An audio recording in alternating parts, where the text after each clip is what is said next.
자, 오늘 이야기는 아마 대한민국 사람라면 한 번쯤 들어봤을 거야. 1991년 3월 26일, 대구. 그날은 30년 만에 지방자치 선거가 부활해서 임시 공휴일이었어. 학교도 안 가겠다. 날씨도 따뜻하겠다. 동네 꼬마들은 신이 났지. 성서초등학교에 다니던 5명의 아이들. 철원이, 호연이, 영규, 찬인이, 종식이. 이 아이들도 아침 일찍 집을 나섰어. 엄마, 우리 도롱뇽 알 잡으러 갔다 올게요. 아이들은 동네 뒤편에 있는 와룡산으로 향했어. 근데 우리가 이 사건을 왜 개구리 소년이라고 부르는지 알아? 사실 애들은 도롱뇽을 잡으러 간 건데 사건이 보도되면서 도롱뇽보다는 개구리가 더 익숙하니까 언론에서 개구리 소년이라고 이름을 붙인 거야. 뭐 어쨌든 그게 마지막이었어. 해가 뉘엿뉘엿지고 저녁 먹을 시간이 됐는데 애들이 안 돌아와. 부모님들은 처음엔 놀다 늦겠지 했어. 근데 밤 8시, 9시가 넘어가도 소식이 없는 거야. 부모님들은 미친 듯이 와룡산을 뒤지기 시작해. 목이 터져라 아이들 이름을 불렀지만 산속은 칠흑 같은 어둠뿐이었어. 결국 새벽 3시 경찰에 신고를 하게 돼. 다음 날부터 대한민국 역사상 유례없는 수색작전이 펼쳐져 연인원 30만 명, 경찰, 군인, 심지어 특전사까지 동원됐어. 전단지? 무려 2억 장이 뿌려졌어. 담배갑, 껌종이, 공중전화 카드, 아이들 사진이 없는 곳이 없었지. 온 국민이 한마음으로 아이들을 찾았어. 개구리 소년 노래까지 나올 정도였으니까. 그런데 말이야, 정말 이상한 건 단 하나의 단서도 안 나온다는 거야. 신발 한 짝, 옷까지 하나도 발견되지 않았어. 마치 하늘로 솟았거나 땅으로 꺼진 것처럼. 그렇게 시간이 흐르면서 부모님들의 가슴은 타들어갔어. 그런데 이 와중에 부모님들을 2번 죽이는 일들이 벌어져. 바로 장난 전화였어. 여보세요? 엄마 나야. 돈 줘. 이런 악질적인 전화가 하루에도 수십 통씩 걸려왔대. 그리고 더 충격적인 사건이 1996년에 터져. 한 심리학자가 충격적인 주장을 해.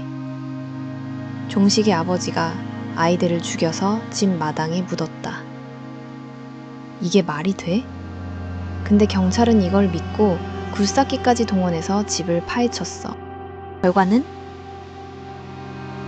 당연히 아무것도 없었지. 아이 잃은 아버지를 살인범으로 몰아세운 이 사건은 가족들에게 씻을 수 없는 상처만 남겼어. 종식의 아버지는 화병으로 결국 세상을 떠나셨지. 그렇게 11년이라는 긴 시간이 흘렀어.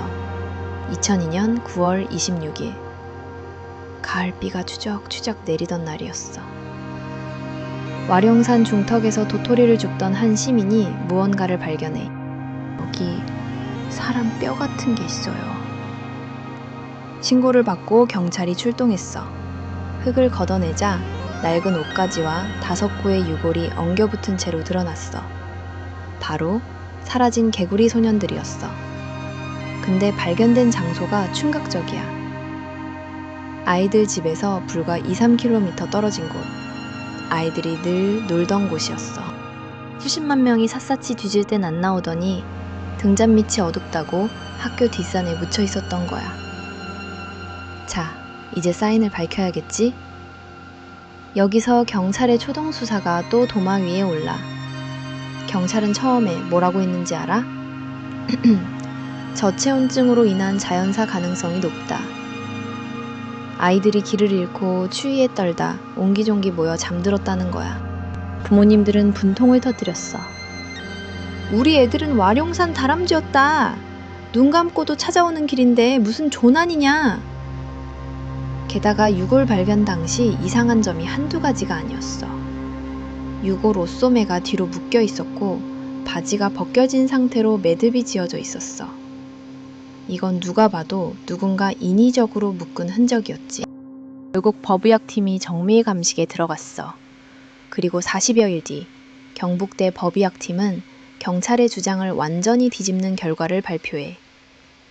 이것은 명백한 타살입니다. 유골 두개골에서 무언가에 찍힌 듯한 선명한 자국들이 발견된 거야. 그것도 수십 군데나. 전문가들은 용접용 망치나 날카로운 흉기 같은 걸로 가격당했을 거라고 추정했어. 아이들은 저항 한번 제대로 못 해보고 당한 거야. 범인은 도대체 누구였을까? 왜 죄 없는 아이들을 5명이나 그렇게 잔인하게. 당시에 와룡산 근처에는 도축장도 있었고 군부대 사격장도 있었어. 총기 오발 사고설, 정신 이상자 소행설, 불량배 소행설 등 온갖 추측이 난무했지만 범인을 특정할 만한 결정적인 증거는 끝내 나오지 않았어. 범행 도구조차 특정하지 못했으니까. 그렇게 시간은 또 흘러갔고 2006년 3월 25일 이 사건의 공소시효가 만료되고 말았어. 이제 범인을 잡아도 처벌할 수 없게 된 거야. 부모님들은 국회 앞에서 울면서 법 개정을 호소했지. 범인에게 면죄부를 주지 말라! 다행히 이후에 형사소송법이 개정되면서 살인죄의 공소시효는 폐지됐어. 하지만 개구리 소년 사건에는 소급 적용되지 않았지. 지금도 범인은 어딘가에서 우리와 섞여 살아가고 있을지도 몰라. 30년이 넘게 지났지만 남겨진 가족들의 시계는 여전히 1991년에 멈춰 있어. 오늘 이야기는 여기까지야. 5 아이들의 명복을 빌며 우리가 이 사건을 영원히 기억했으면 해. 진실은 언젠가 꼭 밝혀져야 하니까.